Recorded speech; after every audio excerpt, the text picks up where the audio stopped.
तो स्वागत है मेरी इस नई वीडियो में। तो आज बात करेंगे बदलापुर इनकाउंटर केस अक्षय शिंदे के बारे में, जो कि आरोपी था। बदलापुर का दो छोटी बच्ची के साथ गलत काम किया था, तो उसको पब्लिक में हल्ला मचा, उसको गिरफ्तार कर दिया गया। पुलिस का सब जो कार्रवाई थी वो हो गई। वो केस में दो बच्चे के साथ यौन शोषण किया था स्कूल के अंदर, वो शिंदे की बात कर रहा हूँ मैं। तो ये जो अक्षय शिंदे था, इसकी कार्रवाई हो गई, अरेस्ट हो गया। जो भी कोर्ट में दलील पेश करने थी वो सब हो चुकी। अब इसको सज़ा तो सुनाई नहीं है कोर्ट ने। मैं तो बोलता हूँ सुनाना बहुत जल्दी चाहिए कोर्ट को। कोर्ट की बहुत बड़ी लापरवाही मैं मानता हूँ कि 5-5 साल 10-10 साल तक आदमी को इंसाफ नहीं मिलता। इतना बड़ा कांड करने के बाद भी वो आरोपी को इंसाफ के लिए जो उनके माँ बाप हो गए, वो कोर्ट के दरवाजे को जाके ठोक ठोक के चप्पल गल जाती है, घर बिक जाते हैं, वकील लोगों को परेशान कर देते हैं पैसा ले लेके, लेकिन उनको इंसाफ नहीं मिलता। क्योंकि हमारे कोर्ट का नियम कानून यही है। इतना बड़ा मामला दिल्ली का निर्भया का हो गया, तो 5 से 10 साल तक अपने को इंतज़ार करना पड़ा कि उसको फांसी कब होगी। तो अब तक कोर्ट का सबसे बुरी चीज़ यही है। तो ये सब तो कहानी नहीं है, कहानी असली इनकाउंटर की। तो इनकाउंटर कैसे हो गया, क्या हो गया, क्यों हो गया, वो तो कोर्ट की हिरासत में था ना, जुडियल कस्टडी में। वहाँ से कैसा इनकाउंटर हो सकता है। तो पहला जो केस था 2 छोटी मासूम बच्ची के यौन शोषण का, तो उसके लिए सब पुलिस ने अपनी रिपोर्ट, जो भी क्राइम ब्रांच जिसके भी हाथ में था, वो अपनी पेश करके अब उसको न्यायिक हिरासत में कोर्ट के हवाले कर दी। अब कोर्ट उसको कब सुनवाई करेगी, साल आ जाए या तो उनके माँ बाप कब्र में चले जाए, उनके आने वाली 3 पीढ़ी कब्र में चले जाए, जब इंसाफ मिले क्या मिले वो उनको ही मालूम है। तो ये क्या हो गया, जब ये सब हो गया कोर्ट के हवाले हो गया कोर्ट, लेकिन जब पुलिस के हाथ में नहीं रहती, जब जैसी सुनवाई हो गई वैसे अपनी कस्टडी में ले लेती और जेल भेज देती। अब सज़ा कब क्या सुनाई वो कोर्ट के हाथ में। तो इधर ये बात ख़त्म कर रहा हूँ। अब इधर से शुरू हो जाते हैं इनकाउंटर की कहानी। अब अक्षय शिंदे 3-4 शादी कर चुका था। अब अचानक क्या होता है, अभी अक्षय शिंदे किधर है, तलोजा जेल में। याद रखें किधर है, तलोजा जेल में। अब तक उसकी कोई कार्रवाई, कोई मतलब फैसला नहीं आ जाता कि ये आरोपी साबित नहीं हुआ तो हो ही जाता, लेकिन अब तक चालू था उसका। किधर था, तलोजा जेल में उसको डाल दिया गया था। उसकी सुनवाई कब होती वो तो मालूम ही नहीं है। अपने इंडिया का ऐसा नियम कानून क्या है मुझे तो नहीं पता। और ऐसी रहा तो ऐसे इनकाउंटर को फिर सलाम ठोकना पड़ेगा कि ये इनकाउंटर होते रहे। क्योंकि ऐसे आरोपी को भी तुम इतना दिन सुनवाई नहीं मिलेगी, इंसाफ नहीं मिलेगा, तो फिर लोग पब्लिक बम फटाके इनकाउंटर पे ही फोड़ेगी। भले कोई आम आदमी भी मारा जाए पुलिस की गोली में, तो भी लोग खुश हो गए वो आरोपी है या ना। तो ये कोर्ट के गिरेबान में झाँको और कोर्ट को समझना चाहिए। तो अभी इनकाउंटर की कहानी पे आता है। सबसे पहला वो जेल में था, तो जो 3-4 शादी की थी उसमें से एक बीवी ने अचानक, क्या मालूम उसको क्या सूझा, वो उसने केस कर दी क्राइम ब्रांच। तो केस करी। केस में ये लिखा है एफआईआर में, मेरे मन से कुछ नहीं बोलूँगा, जो एफआईआर में दर्ज है पुलिस वाले को लेके वही बात करूँगा। तो सबसे पहला वो उसकी जो भी 3-4 बीवी थी उसमें से एक वाइफ ने आके केस कर दी, भाई मेरे साथ ये अननेचुरल, जो भी मैं भी क्या ही बोलूँ, जो भी ज़बरदस्ती करता था उसके खिलाफ गुना दाखिल कर लेती। अभी क्राइम ब्रांच गुना जैसी दाखिल करती है वो, फिर अभी ये वो केस को अलग है 2 बच्चा। अभी ये दूसरा केस को लेके कोर्ट पहुंची और बोली भाई कोर्ट के पास गई। कोर्ट तो 9 बजे से शाम के 5-6 बजे तक चलती है। उसमें आपको कोई केस के लिए कोई आरोपी पहले से जेल में, जो पहले से जेल में बंद है, उसको आपको छुड़ाने के लिए पहले कोर्ट से परमिशन लेना चाहिए, बताना चाहिए कि भाई ये एक और केस है इसके ऊपर, इसको हमारे पुलिस रिमांड में दे दो, हम लोग से पूछताछ करना है, कोई साइड लोकेशन पे इसको लेके जाना होगा, किधर क्या चोरी फेंका, क्यों किया, वो घर में क्या किया, इसके लिए आप लेके जा सकते हैं, लेकिन कोर्ट की इजाज़त से। और कोर्ट होता है 9 से 6 बजे तक। अब यहाँ पे जैसी उसकी तीसरी बीवी, चौथी बीवी जो भी आके ये गुना दाखिल करती है, तो वैसी जो ये क्राइम ब्रांच है ये निकल पड़ती है थाने से। थाने क्राइम ब्रांच से थाने से चलती है 5:30 बजे। अब उस और क्या मालूम ऐसा क्या कमाल हो गया जो शाम के 5:30 बजे कोर्ट से ये अपने हाथ में ले लेते हैं ये अक्षय शिंदे को। अब वो वैन कौन सी है, जो पुलिस का डब्बा, आपको मालूम जाली वाली पुलिस का डब्बा जो महाराष्ट्र मुंबई में रहता है, उसको पुलिस का डब्बा ही बोलते हैं। मतलब वो ऐसी डिज़ाइन होती है कि आगे 2 जन बैठे और उसके पीछे दरवाज़ा नहीं रहता। अगर उनको पीछे जाना है ना, तो पीछे से लोगों खोल के लॉक खोल के जा सकते हैं वैन रुका के। ऐसा डिज़ाइन है उसका, अभी कुछ सेफ्टी के लिए वैसा बना है। तो उसमें एक एक ड्राइवर था, वो पुलिस वाले थे, जूनियर पुलिस वाले, उनके बाजू में एक और इंस्पेक्टर साहब बैठते जिनका नाम था संजय सिंधे, और पीछे 2 मोरे साहब थे और एक और साहब थे। ये सब निकल जाते पाँच की ग्रुप, 5 की टीम बना के, और कोर्ट से 5:30 बजे वो थाने से निकल के वहाँ पे पहुँचते। कहाँ पे? तलोजा जेल में। वहाँ क्या फिर कोर्ट गेट से क्या परमिशन लेके फिर कोर्ट भी इनको हैंड ओवर कर देता है अक्षय शिंदे को। तो इनके हाथ में सौंप दिया, जाओ भाई तुम्हारा भी केस देख लो। और इन लोग भी मांगे, उधर से उन्होंने दे दिए। अब ये लेके जाके इनको पूछताछ करना है, भाई तुम्हारी बीबी अट्टी से क्या है क्या नहीं है, क्यों ऐसा क्या, मतलब दूसरा केस की पूरी कार्रवाई जांच इनको करने थी। अब भाई साहब 5:30 बजे तो तलोजा जेल पहुँचते। अब उधर से क्या मालूम, सबसे पहली बात तो कोर्ट अगर देती है ना कोई आरोपी को दूसरे पुलिस या किसके हाथ में, तो उसका मेडिकल पहले करवाना पड़ता है। मेडिकल करवा के रिपोर्ट जमा करके उसके बाद ही हैंड ओवर होता है। तो इन लोगों ने वो कर ली। क्या मतलब 5:30 बजे कौन सी कोर्ट आके बैठी और उसको हैंड ओवर कर दी इनको। ये सब उठ के, मैं कोई इधर किसके पक्ष में बात नहीं कर रहा हूँ, जो है कानूनी FIR उसके हिसाब से जो लिखा हुआ है वही बात करो। तो इन लोग क्या किए मालूम है, अक्षय को लिए वैन में डाले, जाली वाली वैन। आगे कौन बैठा है? पुलिस वाले जो ड्राइवर है। उनके साथ कौन बैठा है? जो बहुत महान एक मुंबई के इंस्पेक्टर, बड़े ऑफिसर है, जिन्होंने 100 इनकाउंटर, जिनके सर पे नाम है कि मैं 100 इनकाउंटर किया, उनके अंडर में ये संजय सिंधे साहब जो बैठे थे ड्राइवर जी के बाजू में, जो इनकाउंटर किए, ये उनके अंडर में काम कर चुके हैं। तो वो आगे बैठे बड़े इंस्पेक्टर साहब और ड्राइवर बैठे, और पीछे 2 मोरे साहब और एक कोई तो बैठे थे, और उसके साथ अक्षय सिंधे वो जो आरोपी था बदलापुर का, वो भी बैठ गया। अभी सब बैठे, चलाए वैन चालू होती है तलोजा जेल से।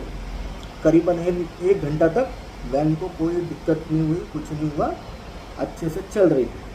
चलते मुमरा है, जैसे तलोजा कल्याण है ना शायद, मुमरा है। मुमरा का एक पहाड़ी इलाका है, उसको पहाड़ के चीर के रोड है। उधर लाइट, स्ट्रीट लाइट भी नहीं है, ना कोई घर है, ना कोई मकान है, ना कोई दुकान है, अंधेरा ही रहता है वहाँ। और CCTV कैमरा दूर दूर तक आपको नहीं मिलेगा। इसके लिए उधर गाड़ी में लूटपाट बहुत होते हैं वो जगह पे। वही जगह पे वो वैन जेल से निकलने के बाद वो वैन वही पहाड़ी इलाके पे पहुँचती है मुमरा के। वहाँ पे एक फ़ोन बजता है, किसको? जो ड्राइवर के बाजू में बैठे थे पुलिस वाले, क्या नाम है उनका? संजय सिंधे साहब। उनको फ़ोन आता है, किसका? जो पीछे जो वैन में बैठे मोरे साहब, वो अक्षय के साथ बैठे। वो फ़ोन में बोलते, भाई ये हमको जो आरोपी है हमारे आंग पे आ रहा है, मारने आ रहा है। एक पतला जैसा आदमी है और 3 हट्टे पुलिस बैठे हैं, उनमें से एक का फ़ोन आया। वो ऐसा बोल रहे कि भाई ये हमको मार रहा है, आंग पे आ रहा है, भागने की कोशिश कर रहा है, वैन में ताला लगा है, और उनके पास गन भी है, और सामने फ़ोन जा रहा है।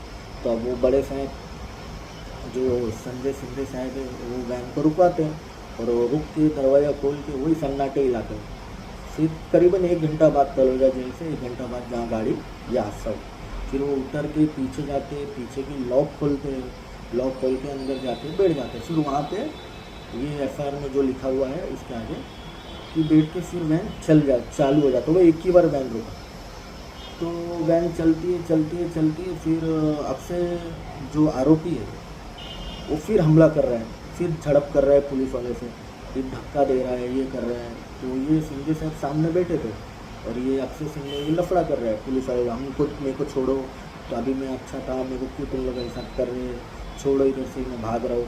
तो झड़प करते करते मोरे साहब के कमर पे जो पिस्टल रखी थी गन, उसने वो खींच लिया, खींच के अनलोड हो गई। वो जो गन थी अनलोड हो गई, सॉरी लोड हो गई, और अनलॉक होकर लोड हो गई फटक से। फिर उसके बाद क्या, उसमें एक गोली फायर हो गई। वो जो मोरे साहब है उनके पाँव में जाके लगी, और वो जांग पे लगी, वो वहाँ पे गिर चुके, मतलब वैन में गिर गए। अब सामने जो बैठे वो संजय सिंधे साहब ये सब देख रहे, तो वो गिर गए। फिर ये देख रहा है कि वो अक्षय बहुत बेकाबू हो रहा है, उसने और 2 गोली चलाई, लेकिन वो 2 गोली किधर गई, क्या गई, उसका अभी तक पुलिस के पास कोई जवाब नहीं है। वो 2 गोली कहाँ पे चले गई, और 2 फायरिंग किया अक्षय ने।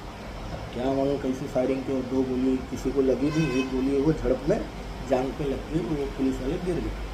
अब यहाँ पे ये देखते देखते फिर इन्होंने भी अपने कमर से गन निकाली शिंदे साहब ने, और सर पे निशान लेके मार दिए, जगह पे एक गोली फायर ये कर दी पुलिस वाले की तरफ। अब गिर गया अक्षय शिंदे। अब किधर भी वैन नहीं रुकती है, ये हादसा हो गया ना, वैन किधर रुकी, इधर से सीधा कहाँ रुकती है, कलवा में छत्रपति शिवाजी हॉस्पिटल में जाके। अब वहाँ पे जो मोरे साहब को गोली लगी उनको उतारा गया, उनको हॉस्पिटल में भर्ती कराया गया, अक्षय को भी उतार के हॉस्पिटल में भर्ती किया। डॉक्टर ने चेक किया, बोला ब्रॉड डेड हो चुकी, इनकी मौत हो चुकी। वो उनको साइड में रख दी, मॉर्चरी में किधर भी पीएम के लिए भेज दी। अब उसका वीडियोग्राफिक पीएम होता क्या होता वो उधर ही मालूम है। तो फिर और जो बाकी दो पुलिस वाले थे उनको भी एडमिट कराया गया, बल्कि उनको कुछ नहीं हुआ, एंजाइटी बढ़ गई, बीपी आए हुए, ये फायरिंग वगैरह वैन में देखे तो उनको भी, और जिनको पैर में गोली लगी उनको भी भर्ती कराया गया, सिवाय संजय शिंदे साहब को कुछ नहीं, बाकी सब भर्ती हो गए। और जो नॉर्मल दो पुलिस वाले थे एंजाइटी हुई थी उनको हॉस्पिटल से राहत छुट्टी मिल चुकी। तो यहाँ तक कि ये इनकाउंटर की कहानी, ये इनकाउंटर हो गया, क्या क्या इसने किया, कैसा क्या किया। अब हाई कोर्ट से दलीलें आ रही है, जब उसकी माँ ने जाके एक और एफआईआर किया, बल्कि पुलिस तो नहीं लिख रही थी, कोर्ट से मुंबई हाई कोर्ट में लिखा है। तो मुंबई हाई कोर्ट बोल रही है कि नहीं, ये इनकाउंटर नहीं है, मर्डर है, ये है वो है, ऐसा कैसा कोई मार देगा। कि हमारी ट्रेनिंग में, पुलिस की ट्रेनिंग में 3 हट्टे खट्टे बंदे हैं, पहली बात तो उसको हाथ कड़ी क्यों नहीं पिनाए, और वो अकेला उसका बदन, और आप लोग 3 जन मिलकर उसको काबू क्यों नहीं कर पाए, और वो गन छीन रहा है। तो गन तो पहले तो ऐसा डिज़ाइन है कि बाहर वाला कोई खींच नहीं सकता, और खींच भी रहा है तो उसको अनलॉक करने नहीं आएगा, तो अनलॉक भी कर दिया तो लोड नहीं कर पाएगा, उसका भी एक तरीका है, वो ट्रेनिंग का एक हिस्सा है। तो कोर्ट इसके ऊपर जवाब मांगी है, तो इसके लिए अभी सीआईडी को जांच दे चुकी है पुलिस वाले के खिलाफ। लेकिन मुझे जो लगता है ये बहुत बेहतरीन काम हो चुका है, अच्छा हो गया, ऐसे इनकाउंटर होते रहेंगे। क्यों?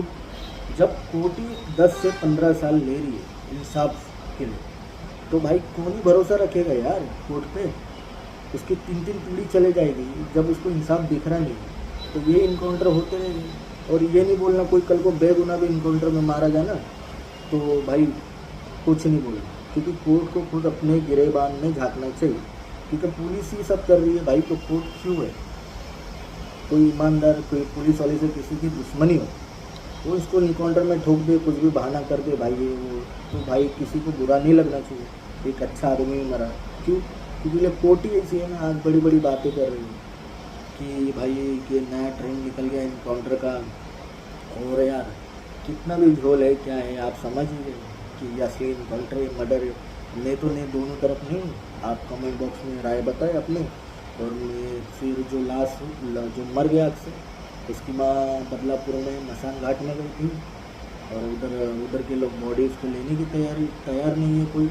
अंबरनाथ में भी आए थे, अंबरनाथ में भी कोई बॉडी लेने को तैयार नहीं है। कोर्ट का आदेश है कि वो बॉडी को जलाया नहीं जाएगा, क्योंकि कल को कुछ जांच में उसकी बॉडी कोई पुलिस वाले को वापस सीआईडी को लगती है, तो फिर उसको जलाए तो वापस मिलेगी नहीं, और दफनाई गई तो वापस मिलेगी।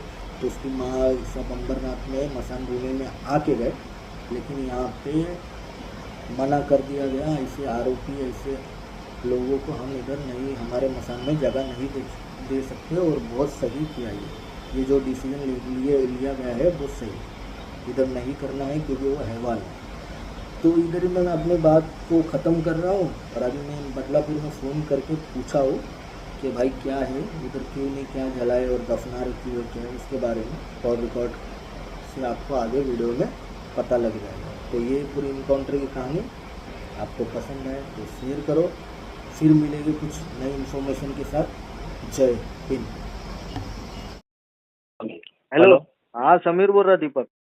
हाँ समीर बोल ना। वो क्या हो गया बॉडी का अक्षय शिंदे का, आया क्या बदलापुर में? नहीं अभी तक नहीं, कुछ नहीं, दफन विफन कुछ नहीं हुआ ना? नहीं कुछ तो नहीं तुम लोग को हुआ। ऊपर से तो ऑर्डर आया रहेगा ना, लेना ही नहीं?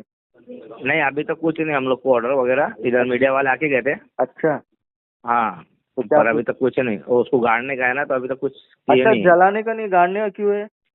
वो क्या है, सीआईडी वाले है ना उसके अच्छा। पीछे अभी। हाँ हाँ तो हाँ कभी भी बॉडी निकाल सकते हो उसकी हाँ, बाहर। बराबर बराबर, कार्रवाई इसकी मतलब वजह से कार्रवाई हाँ जारी है। कार्रवाई चालू है ना उसकी, इसकी वजह से। ठीक ठीक ठीक। आप पंकज का नंबर है तो भेजना मुझे। हाँ भेजता हूँ भेजता हूँ। तो सुन लिए आप सब। अभी मुझे बताओ, सबसे पहला पुलिस की ट्रेनिंग में ये बताया जाता है, अगर कोई सामने से हमला करे तो भागने की कोशिश करे, पुलिस से झड़प करे, तो सबसे पहला उसके पाँव पे गोली मारना चाहिए, ठीक है। और अगर सामने वाले के पास हथियार है, आपके पास टाइम है, तो आप क्या करो, उसके हाथ में गोली मारो कि उसके जो हाथ में हथियार होगा वो गिर जाए, ठीक है। मैं ये तो उनका सरकार का मानना है, लेकिन मेरे हिसाब से जो किया सही हुआ, क्योंकि भाई मैं क्या ही बोलूँ यार, छोड़ो। तो ऐसे पूरा हो गया बदलापुर का बदला इनकाउंटर से। तो अब उसको कहाँ गोली मारनी थी, क्या हो गया, मिसफायर उनसे भी हो सकता है ना भाई, इतना ट्रेनिंग परफेक्ट थोड़ी होती है, ठीक है। और एक और बात, अक्षय शिंदे ने सिर्फ 3 फायरिंग की थी। पहला जो फायरिंग हुआ था झड़प में, वो एक पुलिस वाले के जांग पे लगी, उसके बाद 2 फायरिंग और की उसने, लेकिन कोर्ट को अभी तक कोई पुलिस ने जवाब नहीं दे पाई कि भाई वो 2 गोली गई किधर, किसको चीर के निकली, मिस हिट हो गई एक हिसाब से। उसके बाद जो ऑफिसर बैठे थे सामने, संजय शिंदे, उन्होंने गोली सर पे मारी।